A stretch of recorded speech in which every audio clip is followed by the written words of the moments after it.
Hello, hi అండి. బాగున్నారా? అందరూ బాగున్నారా అండి? గుడ్ మార్నింగ్ అండి. ఈరోజు మాది బ్రేక్ఫాస్ట్ అండి, ఇడ్లీ. నేను పప్పు పాలకూర చేశానండి. సాంబార్ మనము రొటీన్గా చేసుకుంటాం కదండి, కానీ నిజంగా అండి మీరు కూడా ఒకసారి ట్రై చేయండి. మరి మీరు ట్రై చేశారని అనుకుంటున్నాను. కొంతమంది చేయొచ్చు, చేయలేని వాళ్ళకి చెప్తున్నానండి. పాలకూర పప్పులోని ఇడ్లీ కానీ అందులో వేసుకొని మనము స్పూన్తో తీసుకొని ఒక్కొక్క ముక్క తిన్నట్లయితే నిజంగా అండి చాలా అంటే చాలా రుచిగా ఉంటుంది. నేను 2-3 సార్లు ట్రై చేశాను.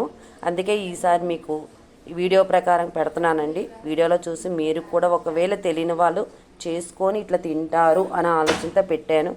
కానీ నిజంగా అండి నేను చెప్పాను కదండి, ఈ మధ్యన ఆకుకూరలు మాత్రం ఈ ఎండ రావటం వల్ల ఈ సమ్మర్లోని ఎక్కువగా ఆకుకూరలు తీసుకోవాలని మీకు చెప్పాను. అందువల్ల ఏంటంటే నేను ప్రతి వారము ప్రతిరోజు కూడాను వారానికి తెచ్చేసుకొని ప్రతిరోజు కూడా నేను పప్పులోనో లేదంటే ఆకుకూర టమాటానో అలా వేసుకొని ప్రతి ఆకుకూర అన్ని ఆకుకూరలు కూడా రుచిగా తయారు చేసుకొని కూర చేసినా రసం చేసినా ఒక ఆకుకూర కూడా నేను అందులో కలిసేటట్టుగా నేను చేసుకుంటున్నానండి.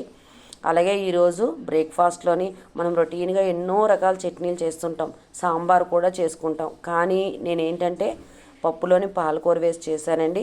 అస్సలు ఇందులో టమాటాలు వేయము, చింతపండు వేయము, ఏమి వేయమండి.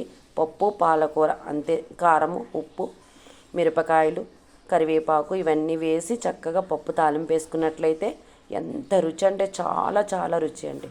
ఇంకా మనం ఆకుకూర ఎక్కువగా వాడుకున్నట్టయితే మనకి ఫైబరు హ్యాపీగా వస్తుందండి.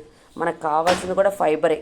అందువల్ల ఏంటంటే నేను రొటీన్గా ఆకుకూరలు నేను రోజు వండుకునే వంటల్లోని నేను ఆకుకూరని ఏదో రకంగా ఏదో ఒక దాంట్లో వేసుకొని అది కూడా రోజు తిన్నట్టయితే మనకి మంచిదని నేను రోజు ఆకుకూరలు తయారు చేసి అందులోని మేమందరం ఇంటిల్లిపాది కూడా హ్యాపీగా తింటున్నామండి.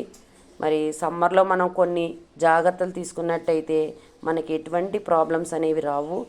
మనం ఈ ఎండకి ఏంటంటే ఎక్కువగా వాటర్ తాగటం వల్ల అబ్బాయి ఏదో ఒకటి వండేసుకుందాంలే, ఈ పూట మానేద్దాంలే అనుకోకుండా మనం రోజు కొంచెం ఎక్కువలో కాకపోయినా కొద్దిగా అయినా సరే అన్నీ కూడా కొంచెం కొంచెంగా పెట్టుకొని తిన్నట్లయితే మనకు ఆరోగ్యానికి ఆరోగ్యం ఉంటుందండి.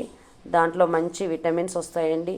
అలాగే మనకి ఏవి కావాలంటే అవి వచ్చేవి మనం అన్నీ చేర్చుకొని తిన్నట్లయితే విటమిన్స్ మినరల్స్ అన్నీ వస్తాయండి. వాటర్ కూడా బాగా తీసుకోవాలండి. వాటర్లో కూడా తగినంత మినరల్స్ ఉంటాయండి. వాటర్ కూడా బాగా తాగుతూ ఉండాలి. ఇది అండి ఈరోజు మా టిఫిన్, మా బ్రేక్ఫాస్ట్. మీకు నచ్చిందా అండి? నచ్చినట్టయితే ఒక లైక్ చేయండి, అలాగే షేర్ చేయండి, అలాగే సబ్స్క్రైబ్ చేసుకోండి, అలాగే కామెంట్స్లో ఎలా ఉందనేది తెలియచేయండి. ఓకేనా అండి? Thank you.